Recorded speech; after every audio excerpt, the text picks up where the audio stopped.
안녕하세요. 서울대학교의 금현섭 교수라고 합니다. 오늘 11월 16일 제 1018회 정책 지식 포럼을 시작하겠습니다. 오늘 주제는 장애인 정책의 쟁점과 과제, 그리고 소제목으로서 불평등과 차별, 그리고 탈시설을 중심으로라고 하는 주제입니다. 이 주제에 대해서 아마 많은 분들도 아시겠지만 최근에 있어서도 이와 관련해서 여러 가지 논의가 있기도 하지만 또 그 논의의 중요성에 비해서 많은 분들의 어떤 주목을 받지 못하지 않나 그런 생각도 좀 듭니다. 오늘 이 문제에 대해서 실제로 지금 국회에서 해당 이슈에 대해서 많은 활동을 하시고 또 노력을 기울이고 계시는 정의당의 장혜영 의원님을 모시고 말씀을 드리려고 합니다. 장 의원님께서는 아마 여러분들도 많이 아시겠지만 아주 젊은 국회의원으로서 또 할 말은 하는 국회의원으로서 우리가 그런 인상을 갖고 있습니다. 저도 여기 양력을 몇 개가 있는데 지금 현재 정의당 공동선거대책위원장을 맡고 계시고요. 그다음에 또 대책위원회 선거대책위원회 수석 대변인도 역임을 하셨고 지금 현재 또 아마 국회의원으로서 해야 될 제일 큰 일 중에 하나인 지금 대선에 직접 지금 참여하고 계신 분이라서 정말 바쁘신데 이렇게 모시게 돼서 정말 다행스럽게 생각합니다. 재밌는 저서를 가지고 계십니다. 2018년도에 어른이 되면이라고 하는 저서를 가지고 해서 아마 이 장애인 문제와 관련해서 아주 오랫동안 관심을 갖고 또 노력을 해오신 분이라는 걸 저희가 알 수 있고요. 특히 21년도에는 타임즈의 떠오르는 인물이라고 백인 중에서 한 분으로 또 선정도 되셨습니다. 여러 가지 면에서 이 국회 안에서 새로운 기운을 또 새로운 자극을 제공하고 있고 그래서 우리가 자주 주목을 하게 되는 그런 의원으로 저는 생각을 하고 그분이 오늘 오시게 돼서 큰 감사의 말씀을 드립니다. 아마 기존에 있던 우리 행사 포럼 방식, 포맷과는 좀 달리 오늘은 장 의원님께서 말씀을 발제를 하시고 토론자는 한 분만 모셨습니다.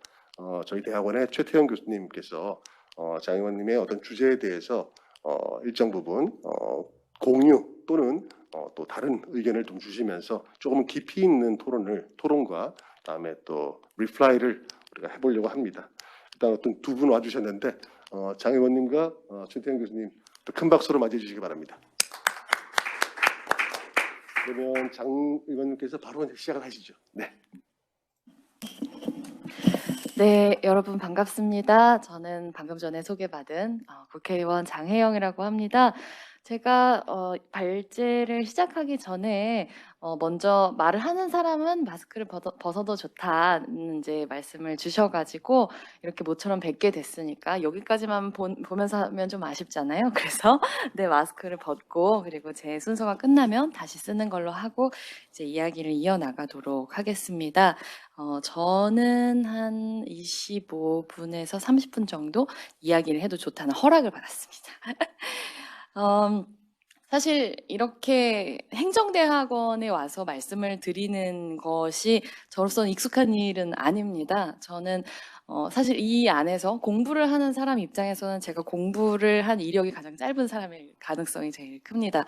저는 학부를 열심히 다니다가 이제는 학부를 그만둬도 좋겠다라는 생각이 들어서 이제 학교 안이 아니라 세상 밖에 나와서 공부를 해야겠다고 마음을 먹고 이제 그 이후로는 정말로 사람들을 만나면서 살아가는 방법을 터득하는 방식으로 여기까지 온 사람이다 보니까 그럼에도 불구하고 제가 오늘 행정대학원에서 이렇게 정책과 지식에 대해서 이야기를 이제 했으면 좋겠다는 제안을 주셨을 때 수락을 하게 되는 것은 아무래도 행정 안에 계시는 전문가들이시기 때문에 오히려 잘 보이지 않는 어떤 한 인간 내지는 한 시민 혹은 어떤 헌법이라고 얘기를 할 수도 있을 것 같고요. 거기에서 좀 더 연역해서 입법이라고 얘기를 할 수도 있을 거고요. 그런 잘 보이지 않는 관점들에 대해서 제가 보완해 드릴 수 있지 않을까? 이제 그런 마음을 가지고 오늘 얘기를 준비를 했습니다. 그래서 어떤 잘 짜여져 있는 정책적인 배경이나 이론이나 혹은 뭐 실험이나 이런 것들에 대해서 말씀을 드리기보다는 어떻게 해서 이제 저라고 하는 한 사람이 동시대의 삶을 살아가면서 불평등과 어떤 장애인의 불평등의 문제, 차별의 문제에 눈을 뜨고 그것을 정책적인 방식으로 풀어내게 되었는지를 중심으로 이제 말씀을 드리면서 제가 알게 된 것들을 좀 말씀을 드리면 좋지 않을까 싶어요. 그래서 제가 에피소드를 가지고 시작을 하면 좋지 않을까 싶은데 지난 3차 추경의 기억에서 말씀을 좀 드리고 싶습니다.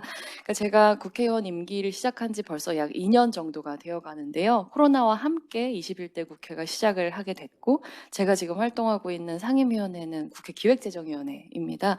그러다 보니까 이제 여러 가지 추경 예산들의 이제 항목들을 심사를 하게 됐었는데 그때 이 3차 추경을 편성하기 위해서 이제 불용한 예산들을 좀 깎아가지고 그 예산을 만드는 이제 과정이 있었어요. 근데 그때 깎여나갔던 예산 중에 하나가 장애인 방과 후 활동 서비스 예산이라는 게 있었습니다. 그래서 그 예산을 삭감해서 이제 3차 추경으로 돌린다라고 했는데 이제 제가 문제 제기했던 것 중에는 이건 깎으면 안 되는 예산인데 왜 깎았냐라고 물어봤더니 이제 돌아오는 행정에서의 대답은 이것이 방과 후 서비스 예산인데 학교를 셧다운 했었잖아요. 그랬기 때문에 방과 후 서비스를 하지 않았고 그러니 불용 예산이 될 것이므로 이것을 3차 추경 다른 예산으로 뺐다. 이런 설명이었어요. 설명 그 자체로는 전혀 손색 없는 설명이었습니다. 하지만 제가 제기한 문제는 이런 거였어요.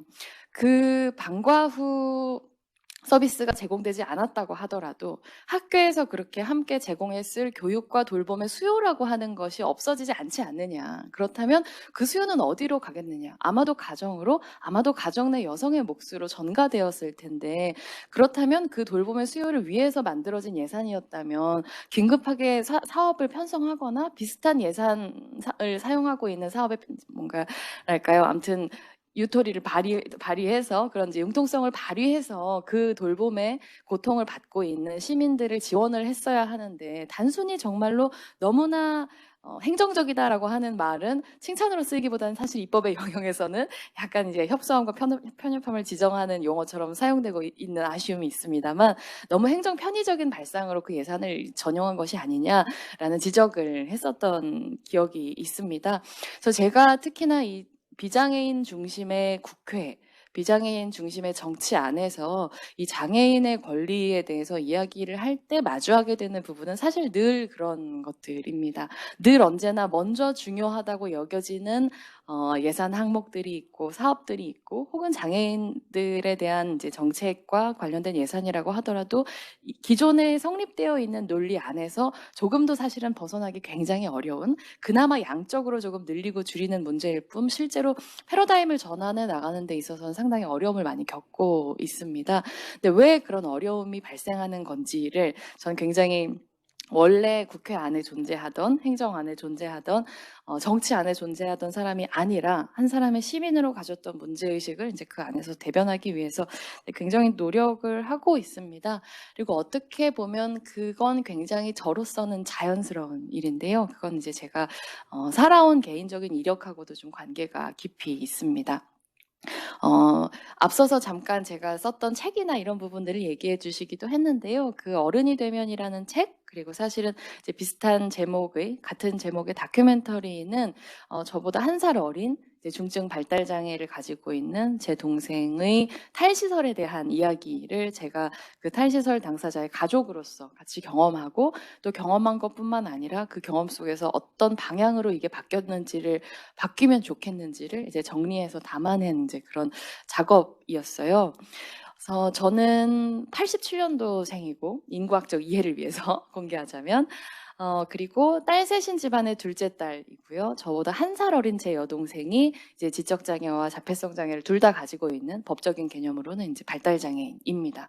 그리고 지금도 사실 마찬가지이긴 하지만 그때는 훨씬 더 이제 장애인에 대한 어떤 차별에 대한 감수성도 적었고 또 지금만큼 어떤 예를 들면 활동 지원 서비스 같은 서비스들은 존재하지 않던 시기였기 때문에 훨씬 더 가정에 그리고 그 가정 내 여성에게 이제 장애인에 대한 돌봄 그리고 돌봄뿐만 아니라 약간 자식의 장애의 원인을 제공한 사람으로 막 어머니가 지목되고 이제 이런 경우들이 굉장히 많았고 저 역시 그런 이제 가정에서 자라났고 당연히 장애인 동생을 둔 형제 자매는 이 가족에 대한 돌봄을 함께 나누어 짊어져야 된다. 그게 약간 인생의 기본 세팅이었던 것이죠. 내가 어떻게 살아갈지를 고민하기보다는 내 동생을 어떻게 돌봐야 될지가 훨씬 더 중요한 이제 상황에서 성장한 어린이였었습니다.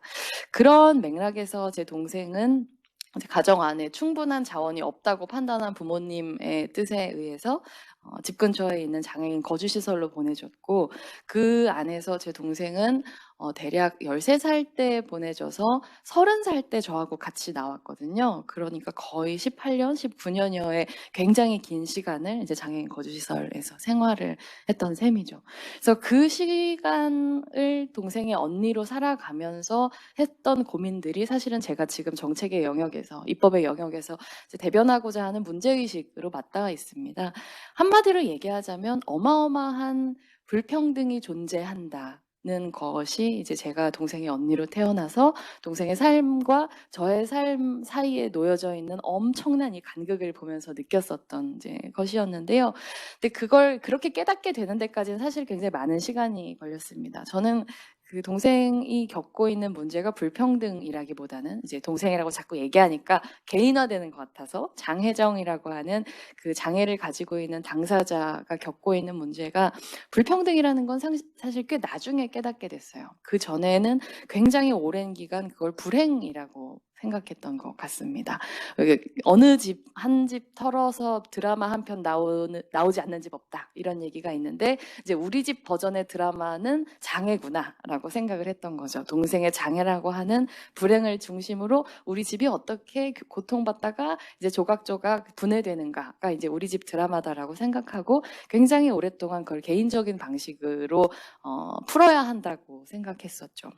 누구에게 자랑할 수 있는 문제도 아니고 장애인 동생이 있다고 얘기를 했다가 그게 동정받는 것도 너무 싫고 이러니까 내가 돈 벌고 성공한 언니가 돼서 이제 장애인 시설에서 살고 있는 동생을 데리고 나오든 아니면 동생의 시설을 좋은 곳으로 만들어주든 이런 방식으로 개인적으로 이 불행을 끝내고 싶다라는 것이 저의 이제 청소년기와 그리고 성인기 전반의 상당한 고민이었습니다. 20대 초반의 고민이었죠. 그런데 동생이 겪고 있는 여러 가지 문제들을 마주하게 되고, 그리고 한국 사회의 탈시설에 대한 담론들, 특히나 이제 운동 영역을 중심으로 또 이런 정책 영역에서 활동을 해주시는 분들도 있고, 이런 분들을 만나면서 제가 가지고 있었던 생각이 꼭 옳은 것만은 아니구나라는 걸 많이 알게 됐습니다.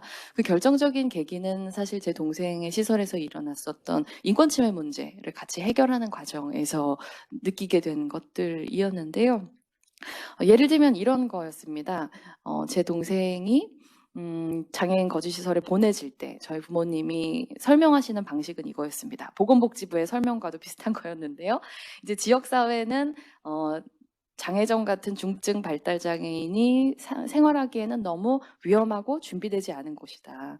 우리 가정 또한 너무 자원이 없다. 그렇기 때문에 마음은 아프지만 장애인 거주시설이라고 하는 중증 장애인들만을 위한 맞춤형 정책과 훈련된 인력이 있는 곳에 가서 살아가는 것이 네 동생에게는 더 나은 삶이고 더 나은 행복일지도 모른다. 라고 하는 것이었어요. 그리고 저는 그 말을 믿었죠. 믿어야만 했고 다른 선택지는 없었으니까요.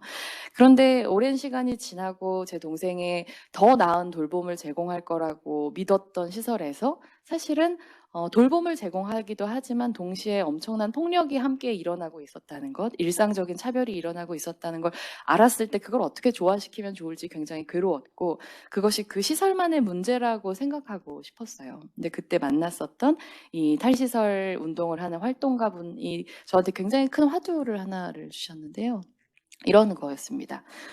생각을 시설에서 시작하면 결국에는 돌아서 시설로 올 수밖에 없어요. 그런데 시설이 아니라 동생의 삶에서 생각을 시작해보면 뭔가 좀 다른 결론이 나올지도 모릅니다. 라는 얘기를 해줬습니다. 저는 그때는 그 얘기가 무슨 말인지 잘 이해할 수가 없었어요.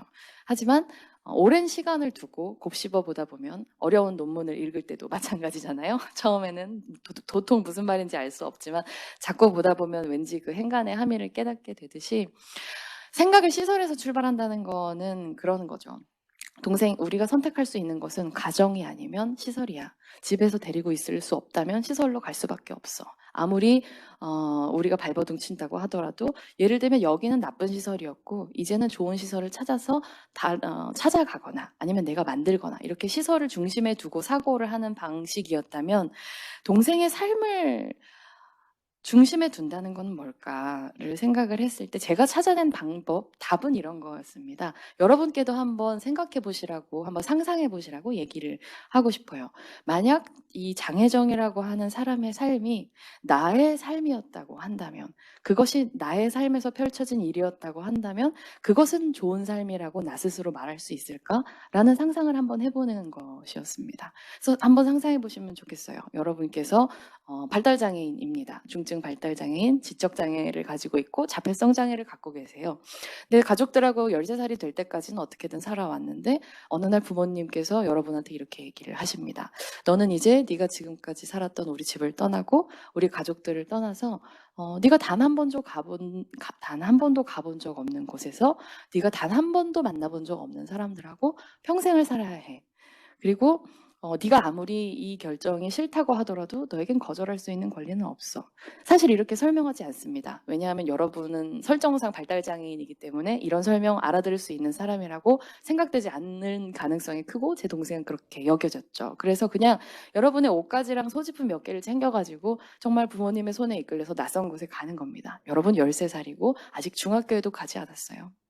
근데 부모님이 여러분을 그 낯선 공간에 두고 그냥 떠나시는 거고 그때부터 그냥 여러분의 삶이 그 공간에서 펼쳐지고 그곳에서 무엇을 먹을지, 언제 일어날지, 언제 잘지, 무엇을 할지 혹은 하지 않을지, 누구를 만날지, 누가 떠먹여주는 밥을 먹을지 혹은 누가 낯선 사람들이 나와 사진을 찍을지 말지 이 모든 것들을 여러분이 결정하는 것이 아니라 여러분을 관리하는 전혀 만나본 적 없는 낯선 사람이 결정한다면 그리고 그것이 너의 가장 좋은 삶이야 라고 얘기한다면 그럼 그것을 과연 여러분께서는 이것은 나의 하나의 좋은 삶이라고 말할 수 있지. 집에서 가족들하고 사는 것보다 나을 수 있지.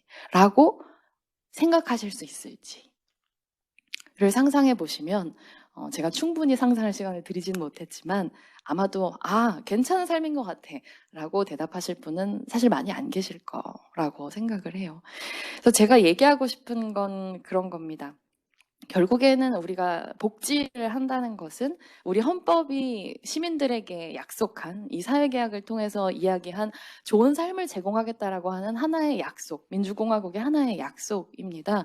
그런데 이 약속이 얼마나 철저하게 어떤 시민들에게는 단지 그가 장애를 가지고 있다는 이유만으로 존중되고 있지 않은지, 지켜지고 있지 않은지, 혹은 비교를 한다면 장애를 갖고 있지 않은 시민들에 비해서 얼마나 쉽게 이 사람들의 권리가 박탈되고 있는지에 대해서 그렇게 한번 동생의 삶이 나의 삶이었다면? 이라는 걸 상상해보는 것만으로 너무 달랐다는 것을 사실 전 굉장히 깨닫게 됐고, 더 두려운 것은 사실 그거였습니다.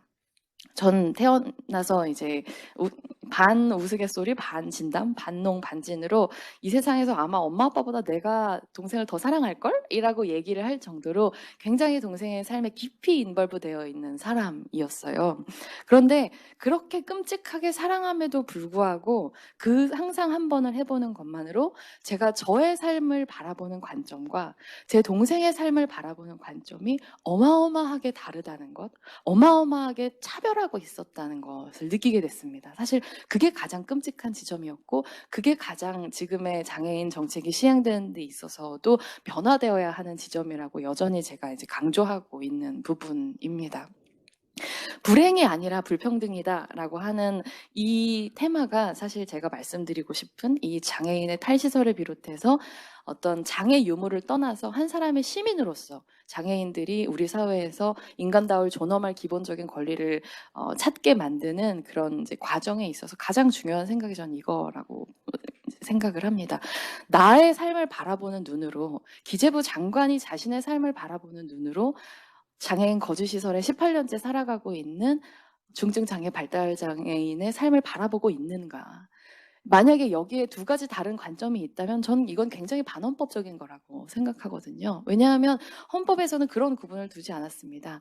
네, 장애인이 누릴 수 있는 좋은 삶의 한계가 따로 있고요. 비장애인이 누릴 수 있는 좋은 삶의 한계가 따로 있다. 이렇게 설정되어 있다면 그건 헌법에 부합하는 거겠지만 우리 헌법은 그런 차별적인 헌법은 아니고 모든 시민들이 다 그 어떠한 이유로도 부당하게 차별받으면 안 된다라고 하는 정신을 명확하게 가지고 있는 말하자면 인간을 대한다면 그 사람의 성별이 무엇이든 혹은 장애가 있든 없든 임신을 했든 아니든 인종이 무엇이든 간에 우리 공화국에서 시민으로 함께 살아가고 있다면 동등한 행복을 누릴 동등한 존엄한 존재로서 대접받을 자격이 있다라고 하는 걸 이제 규정하고 있잖아요.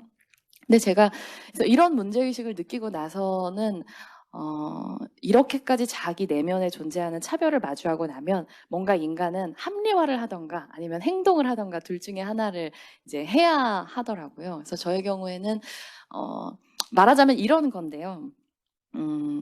내가 믿는 것과 내가 행하는 것이 다를 때 그 불일치를 해소하는 방법이 나의 믿음을 바꾸든가 행동을 바꾸든가 둘 중에 하나의 문제라는 종류의 이제 말씀을 드리는 겁니다. 저는 제가 이 세상에서 제 동생을 제일 사랑하고 제일 차별하지 않는 사람이라고 생각했는데 알고 보니 엄청 사랑하기는 하는데 사실은 동시에 엄청나게 차별하고 있었다는 것을 전 스스로 느끼게 되었던 것이죠. 왜냐하면 시설이라고 하는 것이 저의 삶에 있어서는 옵션이 될 수 없다고 생각했지만 장애를 갖고 있는 제 동생의 삶에는 하나의 옵션이 될 수 있다고 생각했고 그 이유는 넌 장애인이니까 였다고 사실 저는 생각하거든요. 장애인이니까 어쩔 수 없이 그런 삶의 환경이 주어진다고 하더라도 가슴은 아프지만 받아들여야 해. 어쩔 수 없어. 하지만 그것이 만약에 저의 삶이었다면 저는 끝까지 그 삶을 벗어나기 위해서 투쟁을 했을 테니까요. 그래서 이렇게 사실 말로는 모두가 평등해, 장애인을 차별하지 말아야지라고 생각하면서도 정작 내가 살고 싶지 않은 삶을 심지어 단순히 어떤 가족 안에서가 아니라 사회 구조 안에서 장애인 복지 정책의 하나로 지원되고 있는 장애인 거주시설 안에서 살아가고 있는 것을 그냥 어쩔 수 없는 거지 뭐. 세상이 원래 그런 거야. 라고 인정을 하는 길이 한쪽에 있었고 다른 하나는 여기에 문제 제기를 하는 길이 하나가 있었습니다. 내가 그런 삶을 살고 싶지 않다면 그것이 우리 시민 일반에게 좋은 삶이 아니라면 장애인에게도 좋은 삶이 될 수 없다. 심지어는 국가가 정책적으로 예산을 지원하고 인력을 지원하는 사업이 될 수는 더더욱 없다. 만약에 지원을 한다면 모두가 시설이 아니라 비장애인들처럼 지역사회에서 살아갈 수 있는 방향으로 하는 것이 옳다. 이 방향 두 가지 중에서 저는 전자보다는 후자가 좀 더 행복하게 살아갈 가능성이 높다는 생각이 들어서 이제 후자를 선택해서 이제 동생의 탈시설을 돕고 그것이 단순히 어떤 제가 오랫동안 생각했던 것처럼 저희 집에서 일어났었던 아픈 손가락, 불행 이런 것이 아니라 사실은 한국 사회가 약간 거창하게 가자면 모르겠습니다. 조선까지 가야 할지는 모르겠지만 적어도 우리가 독립 이후에 해방 이후에 만들어 왔었던 이 근대적인 사회가 장애를 혹은 어떤 정상 신체를 갖지 않은 사람들을 어떻게 대해 왔는가에 이 큰 문제 의식을 바꾸는 그 연장선상에서 저의 삶, 제 동생의 삶이 있다는 것을 인식을 하고 이것을 바꾸는 과정에 우리의 이야기를 사용해야겠구나. 라는 얘기를 이제 생각을 결심을 하게 됐고, 그래서 탈시설을 도운 그 이야기, 그 초기에 어떻게 이 탈시설 당사자가 사회에 좌충우돌 하면서 정착을 해 나가는지를 다큐멘터리로 찍고 책으로 찍고 그걸 가지고 다시 사람들을 만나러 다니면서 장애인에게, 중증 발달 장애인에게 시설이 아닌 다른 미래가 있을 수 있다. 지역사회에서 나답게 살아갈 수 있는 미래를 만들어갈 수 있다. 이제 이런 얘기를 쭉 하게 됐었던 것이죠. 그런데 그런 얘기를 하다가 문재인 정부가 출범했습니다. 갑자기 문재인 정부가 출범했는데요. 사실 저는 촛불하고도 제가 이렇게 탈시설 문제에 적극적으로 관여하게 된 것 사이에 어느 정도의 연결고리는 있습니다. 그게 뭐냐면요. 저도 이제 동생을 손을 잡고 그때는 동생이 아직 시설에 있을 때였는데 주말에 외출해가지고 같이 광화문에서 촛불 들고 이제 일했었던 사람이거든요. 근데 그때 누가 그 연단 앞에 나와서 이런 얘기를 했어요. 우리가 이렇게 박근혜 대통령을 탄핵할 수도 있겠죠. 당시에 최순실 씨를 감옥에 보낼 수도 있겠죠. 그런데 뭔가 주말에 그렇게 멋지게 집회를 하고 나서 집에 돌아오면 너무 공허하다는 거예요. 박근혜, 최순실은 그렇게 할 수 있지만 내 곁에 있는 우리 부모님, 학교에서 만나는 친구들, 선생님 이런 사람들이 사실은 굉장히 강압적이고 고압적이고 우리 사회의 질서를 지키기보다는 우리 사회의 원칙을 흔드는 수많은 행동들을 하고 있는데 그것들은 사실은 전혀 변하지 않고 있는 것 같다는 느낌을 받는 겁니다. 그 단어가 이랬어요. 우리 안에 박근혜, 내 옆에 최순실은 어떻게 할 겁니까? 라고 하는 문제의식 그 연설을 들으면서 저는 뭔가 행동해야 한다. 라는 용기를 좀 냈었던 것 같아요. 우리가 상징화할 수 있는 우리 사회의 거악을 척결할 수 있지만 그런다고 하더라도 사실은 우리 안에서 굉장히 여러 가지의 불평등과 문제들을 촘촘하게 가로막고 있는 것들을 우리의 일상에서 내가 손 닿는 데에서 바꾸지 않으면 사실 이건 정말 바뀌지 않겠구나. 그냥 그때그때 우리가 척결해야 하는 거악의 이름들은 바뀔 수 있겠지만 예를 들면 언제까지나 아무리 좀 더 좋은 세상, 좀 더 민주화된 세상, 좀 더 OECD 레벨이 올라가는 세상에 올지는 모르겠지만 여전히 그 세상에서도 중증 발달 장애를 가지고 별로 유복하지 않은 집에서 태어난 아이는 여전히 시설에서 살아가야 한다면 그걸 정말 난 자랑스러운 나라라고 생각할 수 있을까?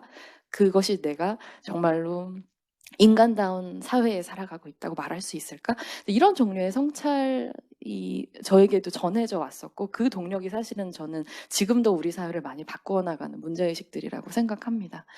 그래서 정책의 영역에 돌아와서 얘기를 해보자면 그때 문재인 정부가 출범을 하고 이제 장애등급제라고 하는 오래된 이 장애인에게 필요한 서비스를 필요한 만큼 제공하는 것이 아니라 적은 자원을 나누어주는 가장 행정편의적인 수단이죠. 딱 점수로 잘라가지고 등급 나눠서 당신은 등급 되니까 이거 드릴게요. 당신은 이거 안 되니까 아무리 무슨 용을 써도 안 됩니다. 라는 방식으로 예를 들면 저는 이제 수능에다가 비견을 해가지고 장애등급제를 많이 설명을 했었는데요.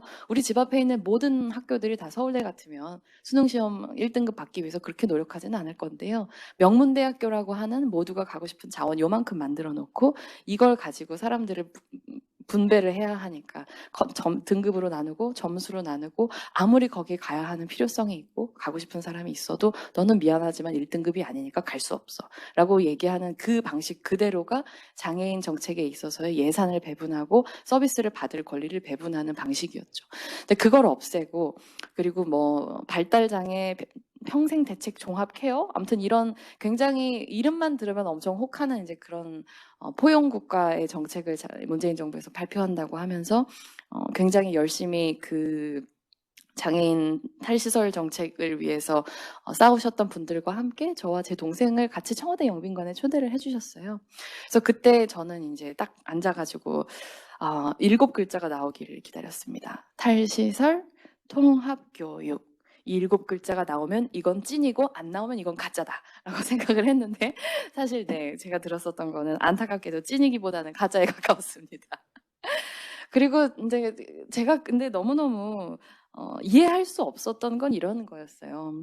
그 자리에서 문재인 대통령께서 전 바로 옆자리였어요. 심지어. 말씀을 하시는데 정말 눈시울을 붉히면서 이렇게 얘기를 하셨거든요. 우리 사회에서 발달장애인들은 다른 장애인들보다 살아가기가 너무나 힘이 듭니다. 근데 우리 사회가 이 사람들에게 단 한 번이라도 따뜻한 마음을 보여준 적이 있는지 반성이 듭니다. 이런 얘기를 하셨어요. 대통령이면 우리나라 최고 통수권자의 가장 큰 권력을 가지고 있는 사람이 눈물을 흘릴 정도로 진심으로 이 정책에 대해서 개선을 해야 한다는 의지를 갖고 있었습니다. 그런데 이 의지가 그날 뚜껑 열렸던 그 정책에는 정작 반영되어 있지 않았어요. 장애인에 대한 패러다임, 이 정책에 있어서의 패러다임 전환이 아니라 늘 하던 정책들을 약간 양적으로 늘리고 이런 기존 체계를 조금 보완하는 수준의 정책을 사실 벗어나진 않았었거든요. 그래서 이 정책의 의지와 이 실제 내용 사이의 간극, 도대체 이게 뭘까를 정말 몇 날 며칠 고민하고 나서 얻은 제 대답은 역시 아까 말씀드렸던 여전히 대통령을 포함한 지금 장애인 복지에 있어서 의사결정을 하는 많은 사람들은 이 장애인의 문제를 불평등이 아니라 불행의 문제로 보는구나라는 거였습니다. 힌트는 대통령 말씀이었어요. 장애인들은 다른 장애인들보다 훨씬 더 불행하다. 라는 거였습니다. 근데 제가 그래서 이렇게 다시 문재인 대통령을 만난다면 여쭤보고 싶어요. 지금 임기 말이신데 제 동생은 코로나 때문에 집 밖으로 잘 나가고 있지는 못하지만 어쨌든 탈시설한 이후에 자기가 하고 싶은 거 하고 만나고 싶은 사람 만나고 먹고 싶은 거 먹고 놀고 싶은 거 놀면서 굉장히 해피한 날들을 보내고 있거든요.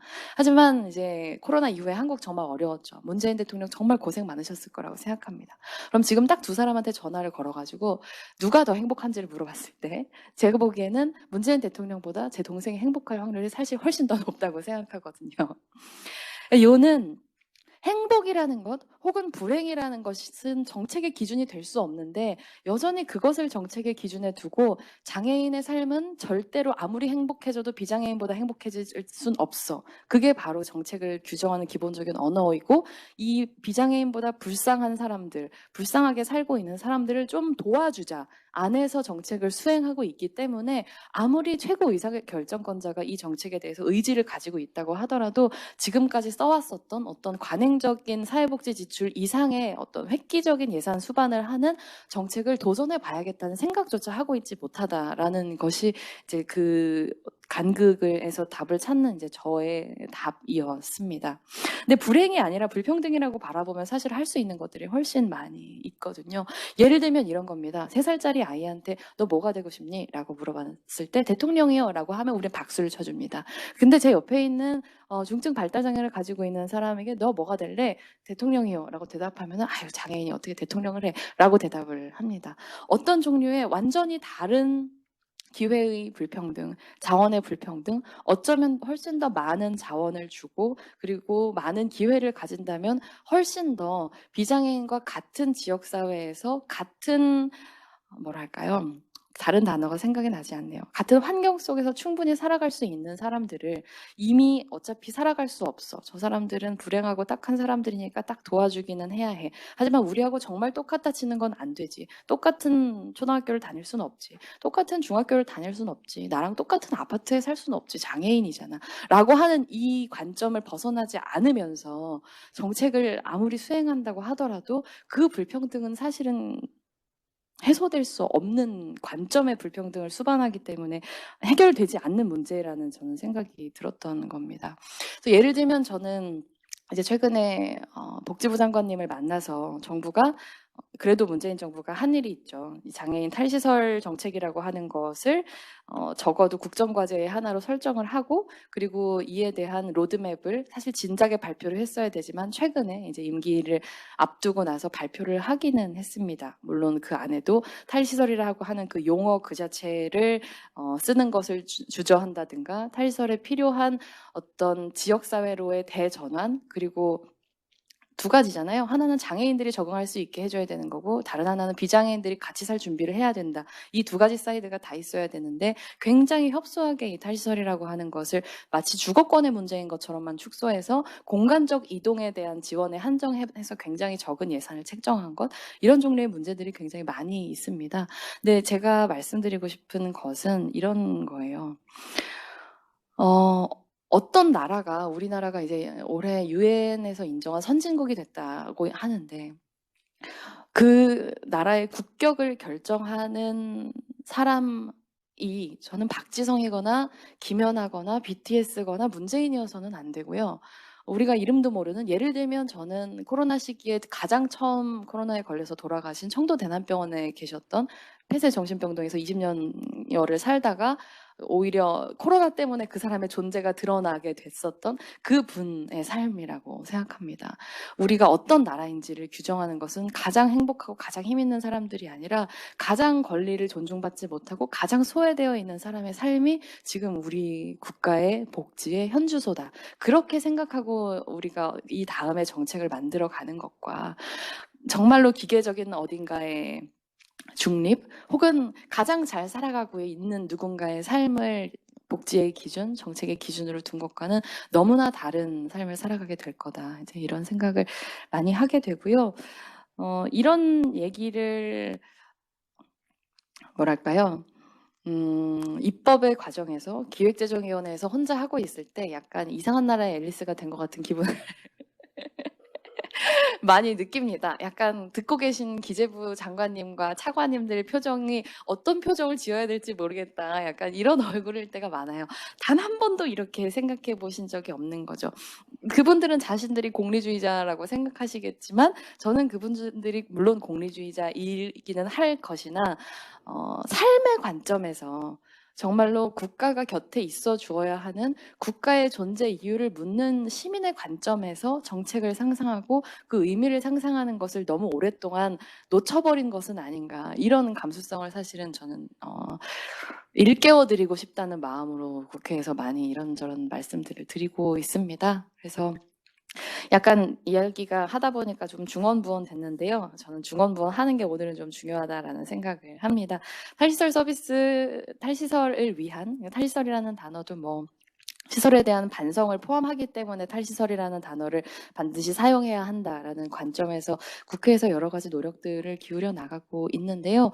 오늘은 제가 이 말씀을 좀 편하게 드린 것과 별개로 이렇게 먼저 장애인의 어떤 비장애인에 비해서 장애인이 얼마나 다른 나라를 살아가고 있는가, 교육의 측면, 직업의 측면, 소득의 측면, 자산의 측면, 그 모든 측면에서 이 격차, 이 불평등을 해소하기 위해서 정책적으로 완전히 정말 함께 살아가기 위해서 장애인에게만 좋은 다른 삶을 기획하는 것이 아니라 정말로 우리가 가지고 있는 보편적인 삶을 얼마나 장애인들이 함께 살아갈 수 있는 쪽으로 변화시켜 갈 것인지에 대한 여러 가지 과제들을 정리를 했습니다. 그래서 제가 미처 설명드리지 못한 부분은 오늘 최태원 교수님께서 토론을 통해서 많이 보완해 주실 거라고 생각하고요. 오늘 얘기를 듣고 계시는 여러분들께서도 질문으로 많이 보완해 주실 거라고 생각합니다. 제 얘기는 일단 이 정도로 하겠습니다.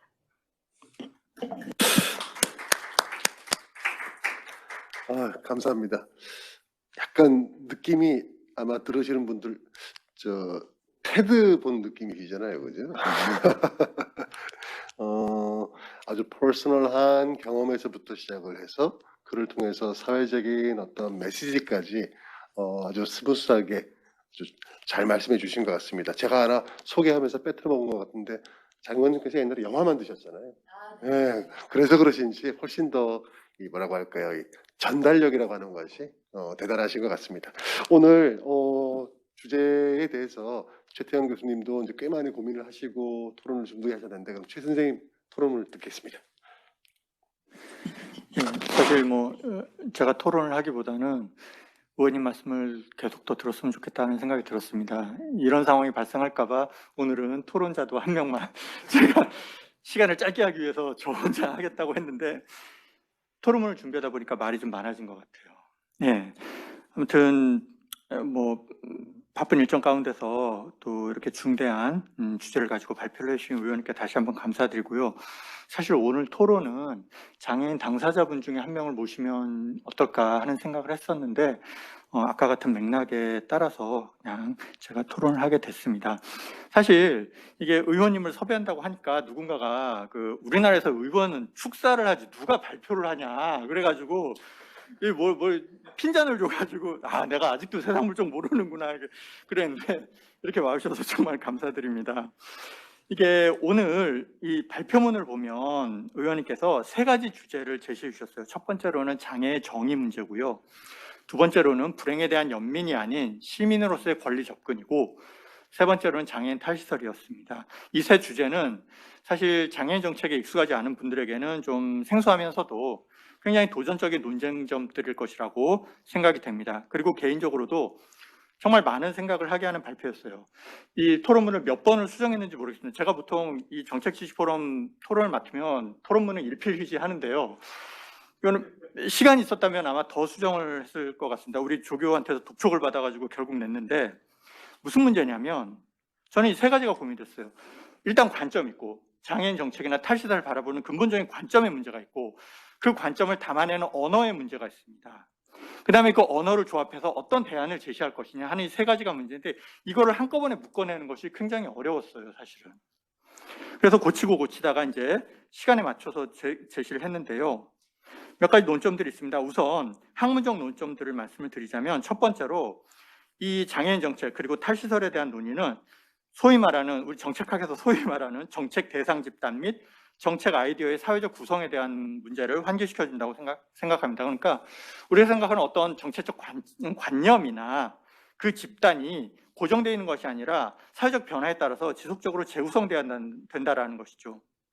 두 번째로는 우리 주류 정책학에서 주로 얘기하는 정책 수단의 효과성, 능률성, 실현 가능성 이런 가치들을 넘어서 그 정책 수단의 정당성, 자기 결정성 그리고 인간성의 의미를 환기시켜주는 논점이라고 생각이 됩니다. 세 번째로는 공공성이 구현되어야 할 지점으로서 단순히 공적 제도나 공간 이런 걸 두고 얘기하는 공공성이 아니라 장애인들의 삶, 혹은 몸을 부각시켜주는 주제라고 생각이 됩니다. 즉 우리 신체 자체가 공적인 존재고 우리 신체의 공공성이 녹아들어 있다는 것이죠.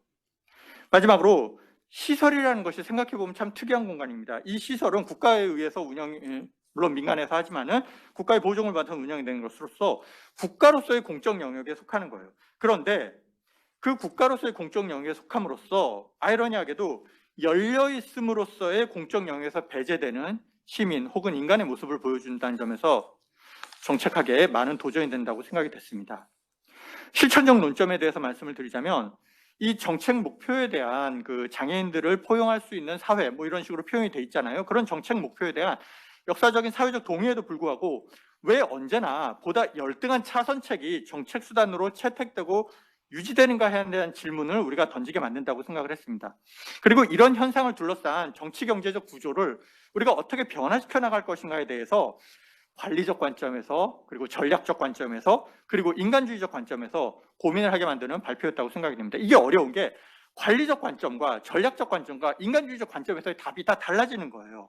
이걸 어떻게 조화시킬 것이냐 하는 문제가 고민됐고요. 그 다음에 현실적 제약하에서 차선의 선택이 일단 선택이 되고 나면 차선의 대안이 일단 선택이 되고 나면 그것이 또 지속적으로 정당화되고 심지어 정교화돼가는 이런 아이러니한 경험적 상황에 대해서 우리를 돌아보게 만드는 그런 발표였다고 생각이 됩니다. 이 토론에서 이제 추가적으로 발표에서 제기된 논점들에 대한 몇 가지 의견을 제시드리고자 합니다. 첫 번째로는 새로운 장애 정의에 대한 거예요. 이제 발표문에서 보듯이 새로운 장애의 정의가 의원님께서 제시하신 법안에 나타납니다. 이 기본적으로 의학적 관념에서 사회적 관념으로 변하는 건데요. 이것은 중대한 역사적 진일보라고 생각이 됩니다. 그리고 이렇게 의학적 관점에서 사회적 관점으로 변할 때 장애인 정책의 확장성을 우리가 강조할 수 있다고 생각이 됩니다. 첫째로는 장애인 탈시설의 문제는 장애인 가족만의 문제가 아니라 가족이 가족답게 존재하기 어려운 현대사회 문제를 환기시켜준다고 생각이 돼요. 불과 며칠 전에 이 일가족이 또 불행을 당한 사건들 같은 것이 있었잖아요. 좀 아까 의원님께서도 장애가 과연 부모의 책임이냐 국가의 책임이냐 이런 문제를 제시해 주셨는데 이 돌봄에 대한 가족과 국가 간의 책임의 재구성이라는 보다 복잡하고 냉정한 논쟁이 여기에 관련되어 있다고 생각이 됩니다. 그래서 탈시설 논쟁은 이 시대의 가족과 국가의 의미를 다시 물어보게 만드는 논쟁이라고 생각이 됩니다. 두 번째로 비장애인 중심 사회와 장애인들의 세계가 이렇게 분리된 것이 아니라 의원님께서 발표문에서 말씀하신 경쟁 체제에서 자립할 수 있는 능력을 중심으로 연속성상에 있는 것으로 볼 수 있다고 생각이 됩니다. 이렇게 되면 우리 정신질환 있으신 분, 중증 질환자분들, 산업재해 피해자, 노숙인 이런 분들을 장애인과 법적으로는 다르지만 결국 유사한 사회적 처지에 처한 분들에게로 확장할 수 있는 논의가 가능하지 않을까라는 생각이 들었습니다. 세 번째로는 장애의 사회적 정의가 이제 장애인의 외연을 결국 넓히게 될 어떤 의미로는 나도 장애인일 수 있겠다라는 생각을 하게 만드는데요. 이 자체로는 진일보한 변화이겠지만 이때 기존의 장애인으로 이해된 분들 가운데 다시 소외될 가능성이 있는 분들이 있을 거라고 생각이 돼요. 마치 미국 사회에서 소외된 계층으로서의 흑인 안에서도 여성 안에서도 좀 더 특정한 상황에 처해 있는 분들 이런 게 있듯이 어떤 특정한 장애인 분들이 소외되지 않도록 우리가 지속적으로 점검해 나갈 필요가 있다고 생각이 됩니다. 탈시설 관련해서는요, 결국은 탈시설에 대한 비판의 핵심은 What's next인 것 같습니다. 시설 이후에 무엇이 있느냐, 그것을 이 사회가 제공할 수 있느냐, 제공해야 하느냐 하는 도전인데요. 근데 이 문제는 의원님께서도 말씀하셨다시피 정책이나 예산, 실현 가능성 이전에 정치 문화의 문제이고 동료 인간을 바라보는 문명적 가치의 문제라고 생각이 됩니다. 말하자면 국가의 품격의 문제인 거죠. 요즘 하는 말로. 좋은 소식은 일부 성공적인 사례들이 나오고 있습니다. 나오고 있지만 아직은 소수이고 이 대중에게 너무나 노출이 아직 안 된 낯선 이슈라고 생각이 돼요. 그래서 탈시설에 대한 시민들의 노출도, 인지도, 공감을 증진할 수 있는 방안을 우리가 함께 고민해 나가야지 않을까 싶습니다. 오늘 그래서 의원님께서 개인사를 통해서 말씀해 주신 것은 바로 이런 사례를 통한 사회학적 상상력을 일반 시민들이 증진시킬 수 있는 좋은 기회이자 툴이라고 생각이 됐습니다. 그다음에 이건 조금 사소한 문제인 것 같은데 탈시설 관련 논쟁을 보면은 지역사회 통합대어라는 지역사회라는 말이 자주 나와요. 근데 이 지역사회 의미가 분명하지는 않은 것 같습니다. 이게 지역사회라는 게 어떤 적극적인 실체를 가지고들 말씀하시는 것인지 아니면은 단지 시설이나 기존의 가족이 아닌 그 무엇을 말씀하시는 것인지 개인적으로는 좀 궁금했어요. 왜냐하면 저는 우리 사회는 이미 지역사회성을 많이 상실했다고 보입니다. 그런데 우리가 지역사회성을 얘기했을 때 탈시설하신 장애인들이 거할 지역사회 과연 실체는 무엇일까? 무엇이어야 하는가? 이런 문제에 있어서 논란의 초점을 흐릴 가능성이 있다고 생각이 돼요. 그리고 이런 지역사회를 명확히 정의하는 것은 탈시설 장애인뿐 아니라 쪽방촌 주민분들이라거나 노숙인들이라거나 탈북자분들 같은 분들, 이런 분들을 위해서는 과연 어떤 지역사회가 필요할까라는 것에 대한 문제로 확장될 수 있다고 생각합니다. 아까 의원님께서 잠깐 이제 표현을 찾으시는 부분을 봤는데요. 저는 삶의 폭이라고 하면 어떨까라는 생각이 들었습니다. 이분들의 삶의 폭. 네. 그다음에 새로운 행정조직의 설치안에 대해서 발표문에 담겨 있고 제시해 주신 법안에, 장애인 서비스 법안에도 담겨 있어요. 그 법안을 보면 국가장애서비스공단, 시도지사의 지역장애서비스 지원센터, 그리고 장애인 탈시설지원센터 설치를 처방하고 계십니다. 근데 이게 행정학적 관점에서 보면 새로운 행정조직을 설치하는 건 굉장히 민감한 문제라고 할 수 있습니다. 첫 번째로는 이 관료 정치로 인한 정책 아이디어의 좌절이 굉장히 빈번하게 나타나고요.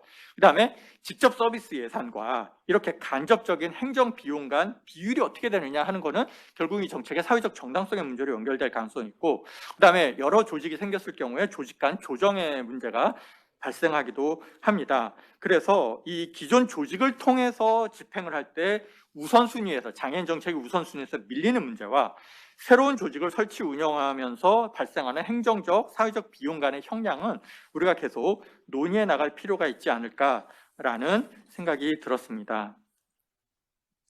이제 좀 정리를 하겠는데요. 제가 시간을 많이 썼네요. 최근에 국가인권위원회에서 성낙원이라는 시설에서 인권 침해를 당한 분들에게 탈시설이 아닌 전원 조치를 권고해서 논란이 되었습니다. 이 사건을 보면서 더 나은 시설이란 없다, 혹은 더 좋은 시설이란 없다라는 문구가 떠올랐는데요. 이게 정말 우리는 더 나은 시설을 상상할 수 없을까? 그래도 시설이 역할하던 시기가 있었고 우리는 그만큼 또 발전했으니까 이제 탈시설을 얘기하지만 정말 우리는 더 나은 시설을 상상할 수는 없는 것일까? 탈시설 하신 장애인들의 삶은 과연 기존의 시설의 속성을 완전히 배제하는 그런 공간에서 영위될 수 있을까? 그리고 상업적 의도가 아니라 나름 인도적 신념에 따라 운영이 시작된 시설들도 결국 택할 수 있었던 거버넌스가 이렇게 위계적인 관리 방식뿐이었을까? 이런 부분을 생각할 때 굉장히 좀 개인적으로는 마음이 아팠습니다. 이 탈시설 담론을 전체적으로 볼 때 우리 의원님께서 강조해 주셨지만 정책이 바라봐야 할 도덕적 지점 하나를 환기시켜준다고 생각이 됩니다. 바로 한 사람 한 사람의 시간이라는 것입니다. 예를 들면 수도권의 새로운 간선도로는 시간이 걸린다고 해도 살고 죽는 문제와는 크게 관련이 없어요.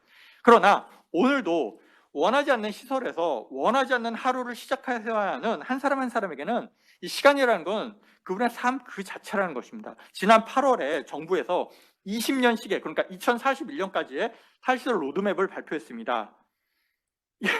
이해는 돼요. 근데 우리가 로드맵을 말하면서 정책에 대해서 이렇게 장기적 입장을 취할 때 삶을 삶으로 누려보지도 못하고 늙어가고 죽어가는 이들이 있습니다. 지금 시설에서 20세시라면 20년 후에는 40세세요. 이들에게 정책의 지체는 정책의 부재와 동일한 것입니다. 그래서 이런 부분에 있어서는 우리가 로드맵을 얘기한다고 해도 지금까지 우리가 로드맵을 이렇게 주어진 자원과 시간을 봤을 때 이렇게 합리적으로 짠다 하는 문제가 아니라 개인의 서사의 문제에서 접근하는 도전적인 접근이 서로 필요하지 않을까 하는 생각이 듭니다. 마지막으로 탈시설에 대한 반론들도 많고 정책학자로서는 현실적인 이야기들을 하지 않을 수는 없어요. 머릿속에 이렇게 빙빙 돌고 있는데요. 아까 말씀하신 의지와 실제 정책 사이에 간극이 있는 이유에 대해서 진짜 머릿속에 많이 빙빙 도는데요.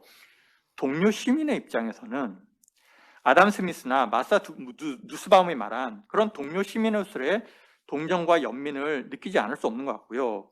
의원님 말씀대로 동정과 연민이 시혜적 반응으로 이어지는 것이 아니라 장애인들의 시민적 권리를 먼저 인정하는 사회적 합의를 마련하는 데 연료가 되는 그런 정치적 감정으로서의 동정, 그리고 그에 기반한 논의가 중요하다고 생각이 됩니다. 오늘의 포럼과 의원님의 발표가 더 많은 사람들에게 들려지기를 바라면서 토론을 마치겠습니다. 감사합니다. 네, 최태현 선생님께서 또 습관이죠. 이렇게 마이크를 잡으시면 이렇게 열을 내시는. 평소와는 옥타브가 한 2개 정도 올라가시고. 그렇기 때문에 또 대신 그걸 하시기 위해서 이제 많이 고민을 하셨으니까 그게 가능한 거라고 봅니다. 조금은 이 오늘 발표문을 중심으로 해서 최태양 교수님께서 읽고 느끼셨던 것, 특히 그 중에서 동감하시는 부분과 조금은 더 한번 생각을 해봐야 될 부분이 있지 않나라는 부분을 내주신 것 같습니다. 되게 중요한 토픽이고, 왜냐하면 이 문제가 앞으로 향후에 우리 장애인 문제를 뿐만 아니라 거의 이제 대부분의 어떤 그 저는 복지 문제에 한정될 것 같지 않습니다. 왜냐하면 이 토픽에 오늘 의원님께서 이 발제문에서 중요하게 생각하시는 것은 정책에 있어서의 레퍼런스 포인트를 과연 무엇으로 볼 것이냐, 과거에 해왔던 방식으로서의 어떤 관리, 비용 뭐 이런 차원으로 볼 것이냐, 아니면 그 개인 하나하나 그 본인의 어떤 삶의 질이라고 하는 것을 고려할 것이냐라고 저는 이제 이해를 했습니다. 그것이 사실 알고 보면은 그동안의 역사적인 과정에서 사실 어떤 장애를 포함해서 노인도 마찬가지입니다. 뭔가 우리가 사회적으로 취약하다고 했을 때 기본적인 그 케어를 프로바이드하는 사람들은 보통 가족이라고 봤죠. 근데 그러던 것이 이제 사회 형태로 가고 있는데, 그 가족과 사회로의 어떤 전환에서 그치는 것이 아니라 단지 그 전환 사이에는 과연 우리 그 대상자, 그것도 그 대상이 우리가 지금 하려고 하는 행동의 목표를 무엇인지에 대한 것이 이제 많이 전환됐다고 생각합니다. 전환되어가는 과정이라고 생각하죠. 지금도 탈시설에 대한 논의 자체도 기본적으로는 그 장애인분들이라고 하는 그분들의 어떤 삶이라고 하는 것을 우리가 얼만큼 책상 한가운데에 두는지에 따라서 이제 달라지는 어떤 사고의 전환이라고 저는 생각을 합니다. 그 차원에서 되게 좋은 말씀도 주셨는데, 혹시 의원님께서 답변을 하시는데 관련해서 혹시 플로어에 질문이 있으시면 조금 더 받아서 종합적으로 해주시는 것이 좋을 것 같은데. 우리 김병조 교수님. 네. 네, 안녕하세요, 의원님. 오늘 발표 참 잘 들었습니다. 최태인 교수님 말씀도 너무 잘 들었습니다. 특히 이제 개인적인 서사로부터 시작해서 큰 울림을 주시는 말씀이, 그리고 13살에 이렇게 정말 아무도 또 모르는 새로운 세계로 갈 수밖에 없는 그런 아이들의 삶을 딱 생각할 수 있는 기회가 돼서 굉장히 소중했다는 생각이 들어요. 근데 저도 이제 개인적인 얘기를 좀 떠올려 봤습니다. 말씀을 들으면서. 저희 쪽 가족 쪽에는 장애 이런 경험은 없어도 이렇게 연로하신 분들이 이제 노인 시설, 요양 시설로 가시는 경험들이 쭉 있는데, 친척들 이제 경우를 보면은 이제 아까 쭉 설명해 주신 얘기 중에서 그게 부딪히는 부분이 계속 그건 거예요. 가족들이 정말 돌볼 수 있는 여력이 없어서 온 가족들이 다 이제 맞벌이를 나가야 되고, 그러면 연로하신 분이 집에 앉아서 하루 종일 밥도 못 드시고 있으니까 어쩔 수 없이 시설에 들어가는 거예요. 그러다 보니 이제 코로나 이후에는 뭐 한 2년 동안 얼굴도 못 보고, 이제 이런 게 그 사람들의 현실인 거를 제가 옆에서 저도 이제 지켜봤는데, 방금 토론을 통해서 쭉 배웠던 것은 이 장애인 본인의 시선에서 이 제도와 시설과 이걸 어떻게 좀 해석할 수 있을 것인가, 그걸 우리는 어떻게 이해해야 될 것인가, 이걸 좀 배웠다면, 그렇다면 이 대안으로 나왔던 탈시설이라는 것은 또 이 장애인의 본인과 가족의 관점에서 또 이것은 정말 어떤 유토피아 같은 대안일 수 있을 것인가라는 생각이 또 드는 거예요. 왜냐하면 이 탈시설이라고 하면서 나온 이제 법안들이랑 쭉 얘기를 쭉 들어봤을 때, 자세하게는 모르겠지만 여기 나온 걸로만 봤을 때는 이 대전제가 뭐랄까, 이 사회가 상정하고 있는 어떤 정상적인 가족이 존재했을 때 이게 좀 가능한 거죠. 시설에서 나와서 집으로 나와서 자기가 먹고 싶은 걸 먹으면서 가족들과 함께 산책도 하고 할 수 있으려면은 그걸 돌봐줄 수 있는 가족이 있어야 되고, 이런 문제가 있는데, 이제 계속 발표에서 말씀하신 문제가 이제 이 장애를 돌보는 것이 가족의 책임이냐 국가의 책임이냐, 이런 얘기들이 좀 부딪히면서 나온 대안은, 탈시설은 하되 그 이후는 그럼 가족들은 행복하게 오래오래 살았을까 라는 생각이 드는 거예요. 그렇다면 우리가 대안을 고민할 때 좋은 시설이란 없다. 그래서 시설 전체를 폐쇄하는 순간, 그때부터는 또 이렇게 뭐 민간 시설로 들어간다고 해도 그건 또 다른 시설이 될 테니까, 그렇다면 이건 책임은 정말 가족한테 주어지거나 무슨 두레처럼 무슨 마을 공동체가 있는 그런 데에서나 가능한 일이지 아파트 단지에서 하는 이런 일반적인 사람들에게서 어떤 대안이 될 수 있을까 이런 고민이 계속 들더라고요. 그래서 현실적으로 좀 이 법안이 만약 시행되고 나서의 좀 어떤 미래를 그려보신다면 이게 조금만 더 설명해 주실 수 있다면 저희들이 이해도 좀 많이 도움이 되지 않을까 이런 생각했습니다. 합니다. 관련해서 저도 잠깐만 좀 더 말씀 한 세 가지인데 이게 보통 이렇게 이러한 형태의 아이디어를 우리 보통 프로그레시브라고 하죠. 진보적인 아이디어가 나오게 되면 항상 거기에 대해서는 반동적, 그러니까 반동이라는 말은 되게 이상한데 그 리액션이 있습니다. 근데 그 리액션이라고 하는 것을 쭉 보게 되면 좋은 아이디어야. 다만 그 좋은 아이디어를 지금 우리가 실천할 수 있겠어? 첫 번째. 두 번째, 만약에 그렇게 되는 것이 그 본인에게, 여기서는 만약 장애인이겠죠. 장애인이 정말 원한 걸까? 그죠? 그다음에 세 번째, 그럼에도 불구하고 지금까지 해왔던 것이 그러면 다 이게 헛된 것이란 건 아니잖아. 우리가 나름대로도 다 이렇게 나름대로 이렇게 성과 내는 뭔가 이 개선을 계속 해왔는데 이거를 지나치게 강하게 비판을 하게 돼버리면 그럼 그동안 우리가 해왔던 것이 잘못된 것이란 얘기인가? 뭐 이런 식의. 요거는 사실은 과거에 미국의 경제학자인 헐시만이라고 하는 사람이 보통 새로운 진보적인 아이디어가 나왔을 때 그것이 그 사회에 수용이 되는지 수용이 되지 못하는지에 대한 논의를 하면서 아까 잠깐 말씀하셨던 것처럼 관점도 되게 중요하지만 그것을 얘기하는 언어도 되게 중요한데 그 언어의 벽이라고 하는 것을 쉽게 넘기가 잘 안 되더라. 그럴 때 나타나는 걸 묘사하면서 했던 얘기인데 오늘 장 의원님 말씀 들으면서 그 생각이 딱 났습니다. 아, 이게 우리가 동의하는 부분이 있으면서도 불구하고 리액션도 상당하겠구나. 그런 것이 있고 특히 그와 관련된 단어 중에 하나가 탈시설인데 탈시설의 의미를 우리가 어떻게 봐야 될지 아까 말씀하셨던 것처럼 정말 이게 이제 하드웨어적인 차원에서의 탈시설을 말하는 것인지 아니면 그 시설이라고 하는 것을 관리하는 방식 그때 뭐 정말 1인 1인이 아니라 단체를 바라보면서 해왔던 그 방식을 이제 좀 더 인디비주얼라이즈 하자는 그런 차원에서의 탈시설인지 이것도 조금은 구분을 해야 될 것 같고 그게 두 번째 포인트고 세 번째는 오늘 이제 말씀하셨습니다만 개인의 불행을 일종의 그 개인이 당면하고 있는 사회적인 불평등 차원에서 이 문제를 바라봐야 되지 않느냐 되게 중요한 포인트입니다.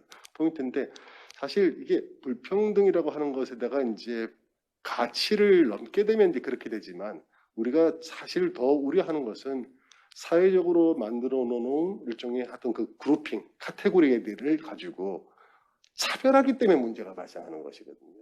차별이라서 그 불평등 문제는 사실은 거기에는 긍정적인 부분도 분명히 있습니다. 우리가 인센티브라고 하는 것 자체가 이제 물론 능력과 관련된 것이긴 하지만 그런 차원에서 얘기기도 하는데 우리가 그동안 해왔던 그러니까 객관적인 사실로서의 어떤 똑같지 않음과 그 똑같지 않음을 가지고 다시 거기에 대해서 그거를 좀 더 이렇게 확대시키는 차별과는 조금 다른 문제라서 저는 이 문제를 제 개인적으로는 불평등 문제이긴 하지만 사실 그거를 다루는 사람들의 어떤 차별적인 접근이 더 중요한 포인트. 그래서 우리는 그거를 위해서 그거를 지금 타파하기 위해서 지금 다양한 뭐 여성 문제라든지 여러 가지 문제에 대해서도 얘기를 해왔던 것처럼 그런 것으로 하게 되면 그것이 조금은 더 이해하는 데도 좀 낫지 않을까라는 생각을 해봤습니다. 하여튼 되게 생각할 거리가 많은 이슈라서 솔직히는 의원님께 더 시간을 잡고 말씀을 나누고 싶지만 시간이 얼마 남지 않아서 랩업하는 차원에서 좀 답변을 주시죠. 온라인 질문도 있어요.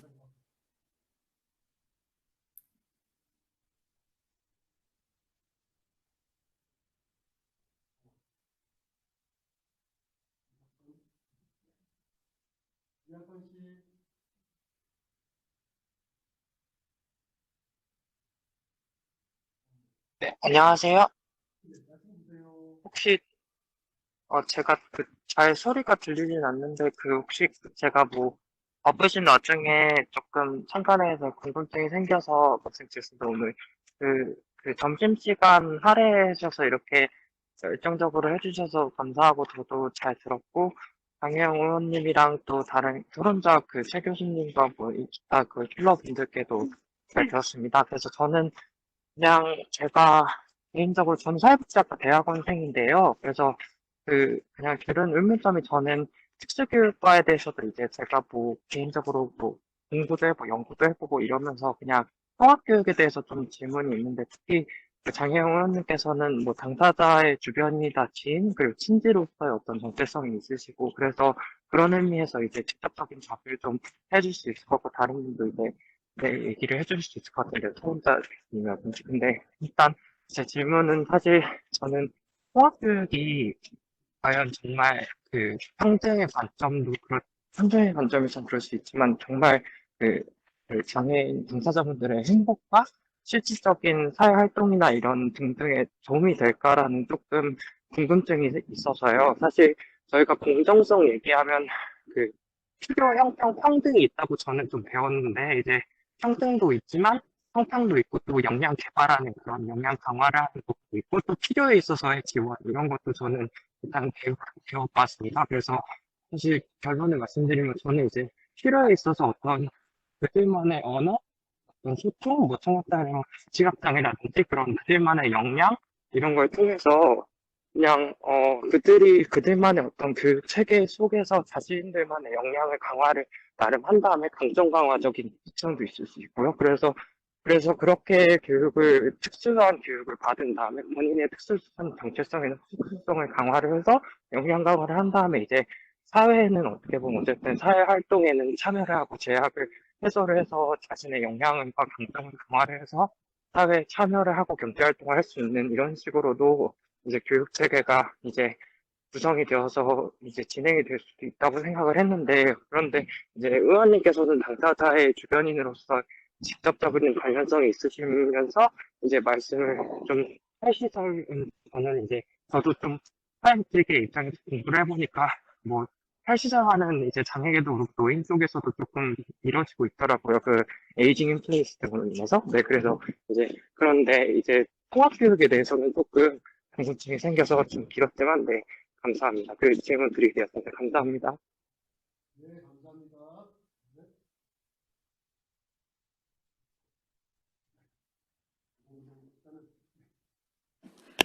네, 토론이랑 질문을 통해 가지고 오늘 시간이 훨씬 더 풍부해지는 것 같아가지고 일단 감사하다는 말씀을 드리고요.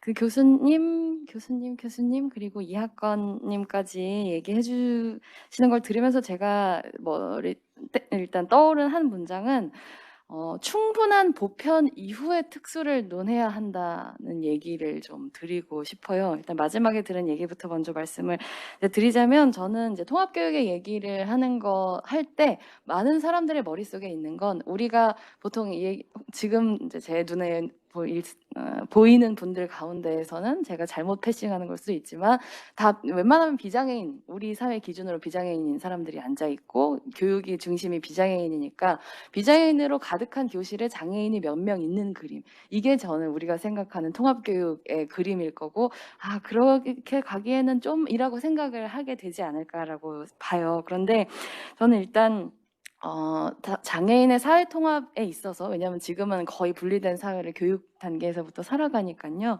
근데 우리가 과연 정말 특히나 의무 교육을 하는 것은 어떤 학력의 측면에서 실제로 지식을 전달하고 기술을 전달하는 측면도 있지만 하나의 공동체를 이루면서 살아가는 사람들 사이에 공통으로 공유하는 어떤 종류의 시민의식, 공동체의식 이런 것들을 만드는 것이 중요하고 사회 통합을 경험하는 가장 첫 번째 장이 바로 학교라고 생각을 해요. 그런데 학교에서 저는 사람들이 배워야 되는 것 중에 아주 중요한 것 하지만 굉장히 실패하고 있는 것 중에 하나가 다양한 사람들하고 함께 살아가는 방법이라고 생각하거든요. 그건 돈 주고 배울 수도 있는 것도 아니고 학교를 다 졸업한 다음에 갑자기 회사에 들어가서 장애인을 만난다고 생길 수 있는 것도 아니고 오로지 다양한 사람들이 세상에 살아가고 있다는 것을 가정이나 혹은 뭐 지역사회라는 단어를 지향하자면 예를 들면 학교라던가 이렇게 성장하는 과정에서 다양하게 마주하고 경험하면서 쌓일 수 있는 거라고 생각하거든요. 근데 지금은 그래서 저는 너무 인위적인 분리의 환경에서 살아가고 있다고 생각하는 것이 사실은 주류의 사고가 되어야 되는 것이 맞지. 이렇게 분리되어 있는 것을 이미 경험을 한 상태로 여기다가 어떻게 배제됐었던 사람들을 집어넣을까를 고민하면 굉장히 어려운 과제, 훨씬 똑같은 과제를 풀지만 굉장히 어려운 과제를 푸는 것처럼 생각하게 될 수도 있다는 생각이 들어요. 그래서 일단 그렇기 때문에 통합교육이라는 건 장애인들이 비장애인 중심의 사회에 어떻게 적응할 것인지를 배우는 게 중요하다기보다는 비장애인 수가 훨씬 더 많기 때문에 인구 95%가 비장애인, 5%가 장애인이잖아요. 95%가 5%랑 어떻게 살아야 되는지를 무지하다라고 하는 걸 인정을 하고 그 같이 사는 방법을 배우는 게 사실 훨씬 더 중요한 부분일 수도 있죠. 근데 그건 장애인 조그라고 하는 게 아니라 일단 세상의 모습이라고 하는 것을 더 온전하게 배우기 위한 하나의 엄청나게 중요한 학습이라고 생각하고 그것은 비단 장애뿐만 아니라 우리 사회가 마주하고 있는 여러 다양성의 문제도 마찬가지라는 생각이 듭니다. 그리고 이제 가족이냐 시설이냐라고 하는 이제 문제를 주셨는데 이제 가족으로 돌아오는 것이 아니라 사회로 돌아오는 것이다라는 답변을 좀 드리고 싶어요. 그러니까 왜 시쳇말로 많이들 이제 뉴스를 통해서 들으셨겠지만 이제 내 꿈은 자식보다 하루 나중에 죽는 거다 이런 이제 얘기하시는 가슴 아픈 부모님들 얘기 많이 들으시잖아요. 근데 이 세상에 어느 부모가 자식이 자기보다 먼저 죽기를 바라겠어요. 자식이 훨씬 나보다 오래오래 살아가지고 뭔가 대대손손 번창하기를 바라지 그건 굉장히 예외적인 거잖아요. 그건 부모에게 여전히 너무나 많은 종류의 지원이 요구되고 있다. 부당한 부담이 요구되고 있다. 왜냐하면 그게 단순히 내 자식을 기르는 문제가 아니라 이 사회가 가하고 있는 모든 차별을 견뎌내는 과제를 그 부모가 함께 그 당사자와 함께 견뎌내고 있는 거기 때문에 전 그건 사회 정의 차원에서도 맞지 않는다고 이제 얘기를 하고 싶고 탈시설에는 크게 두 가지가 있습니다. 주로 생각을 하시는 건 지금 시설에 살고 있는 대략 29,000여 명의 사람들이 어떻게 시설 밖으로 나올 것인가라면요. 아직은 시설에서 살고 있지는 않은데 상황이 나빠지면 언제라도 시설로 보내질지도 모르는 사람들이 그런 위험으로부터 자유로워지는 것. 이게 사실은 어떤 의미에서 보자면 궁극적인 탈시설이라고 할 수 있겠죠. 그래서 생애 주기적인 관점에서 본다고 할 때 지금 이제 시설에 입소하는 연령대 가운데에서 가장 많은 입소 연령을 차지하는 게 10대 후반에서 20대 후반까지입니다. 이거 말하자면 수많은 비장애 청소년들이 성인이 되고 대학을 갈 때 수많은 특히나 지적장애, 발달장애를 가지고 있는 청소년들은 시설로 가게 되는 거예요. 어느 날 갑자기 사람이 태어나가지고 시설로 보내지는 것이 아니라 분명히 다른 모든 아기들과 함께 똑같이 태어나지만 아주 구조적인 방식으로 어린 단계에서부터 이 사회에서 배제되고 함께할 수 없는 사람으로 분류돼서 그 구조적인 배제가 결국에는 어떤 최종적인 형태로는 주거의 형태로까지 나타나게 되는 거다라고 하는 이해 속에서 생각을 한다면 어쩌면 지금처럼 이제 탈시설에 대해서 이러저러한 문제가 있다라는 이유만으로 이 정책이 늦어진다면 이 사회 그 시설에서 살고 계신 분들은 어쩌면 거기서 임종을 맞이하셔야 할지도 모르죠. 그것을 좋은 삶이라고 얘기할 수 있을지는 모르겠지만 혹은 좋은 죽음이라고 얘기할 수 있을지는 모르겠지만 하지만 어쨌든 우리 지금도 아이들이 태어나고 있잖아요. 그럼 적어도 그 아이들에게는 완전히 지금부터 시작인데 이 아이들에게 어떤 환경을 만들어줘야 그 아이들의 미래가 시설이 되는 것이 아니라 정말로 어떻게 보면 이 교실 안에 앉아있을 수도 있는 것이고요. 어쩌면 정치인이 되고 싶을 수도 있고 어쩌면 여러분 집 앞에 있는 카페에서 일을 할 수도 있는 사람으로 이행할 수 있을지를 상상하는 것은 이 정도로 문명화된 국가에서 살아가고 있는 사람들의 책무라는 생각이 들어요. 그래서 정치라고 하는 것을 메카닉이라고 이해하는 경우에 사라져버리는 상상력이 전 있다고 생각합니다. 예를 들면 지금 우리가 생각하면은 막 신분제, 노예사회 이런 거는 결코 받아들일 수 없는 것이지만 분명히 그런 사회가 존재했었고 근데 그때에서 그거를 이제 만약에 뭐 노예제도를 없애겠다라고 했었을 때 미국에선 전쟁이 났었고 세종대왕이 한글을 만들겠다고 했을 때 다들 미친 소리라고 얘기했었죠. 드라마가 나왔잖아요. 하지만 그럼에도 불구하고 저는 사회를 움직여 나가는 건 굉장한 분석과 예측과 뭐 이런 것들이기도 하지만 결국은 이것보다 더 나은 세상에서 살아가고 싶어라고 하는 꿈이라고 생각을 합니다. 내가 아무리 심한 장애를 가지고 있다고 하더라도 함께 그냥 평범하게 사람들하고 같이 살아가고 싶어라고 하는 단단한 꿈을 오랫동안 가지고 있는 사람들이 의사결정을 하는 단위에 많이 있는 것과 그렇지 않은 것 저는 그것이 만약에 10년이 흐르고 20년이 지난다면 그게 굉장히 다른 사회의 모습을 이제 만들 거라고 생각하는데 장애의 문제는 말씀하신 것처럼 어떤 이제 노인의 영역하고도 결부되어 있고 우리가 어떻게 약자와 함께 관계 맺는 사회상을 만들어 갈 것인가라는 궁극적인 주제에 닿아 있다는 생각이 들어요.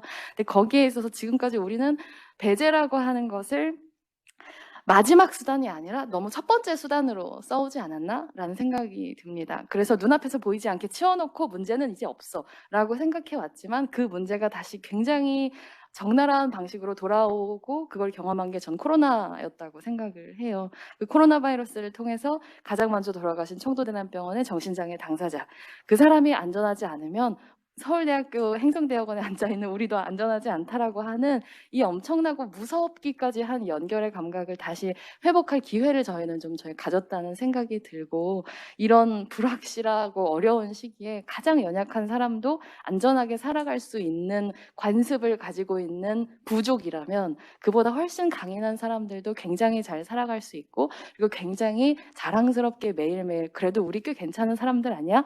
라고 생각하면서 살아갈 수 있는 그런 사회가 될 수 있지 않을까라는 생각이 듭니다. 네, 이것으로 마치겠습니다. 아유, 감사합니다. 아마 의원님도 지금까지 여러 가지 뭐 세미나 회의 많이 하셨지만 오늘 그래도 가장 하시고 싶은 말씀 많이 한. 네, 맞아요. 온도가 느껴지는 세미나. 아유, 뭐 이렇게 자화자찬을 스스로 하게 죄송합니다. 장애인 문제 우리가 그렇게 한번 생각해 보셨으면 좋겠습니다. 마지막으로 우리가 그동안의 사회 발전을 보게 되면 은근슬쩍 되게 생산성에 얼마만큼 기여하느냐를 가지고 항상 판단을 해왔던 것 같습니다. 근데 그러던 것이 이제 이 발전이라고 하는 것에 대한 생각 자체가 우리가 보통 서스테이너블이라는 말을 하는 것처럼 조금 달라졌고, 그 과정에서 훨씬 더 인디비주얼, 개개인에 대한 삶에 대해서 관심을 갖게 되면서 이런 이슈가 이제 보다 중요성을 갖지 않나. 기존 프레임으로부터 조금 벗어나려고 하는 우리 스스로의 몸부림이 좀 있어야 되는 부분이 아닌가, 그런 생각을 해봅니다. 오늘 이런 주제에 대해서 솔직하게 또 아주 재미있게 말씀해 주신 우리 장 의원님께 다시 한번 감사드리고, 이것으로 1018회 정책인 지식 포럼을 마치도록 하겠습니다. 감사합니다.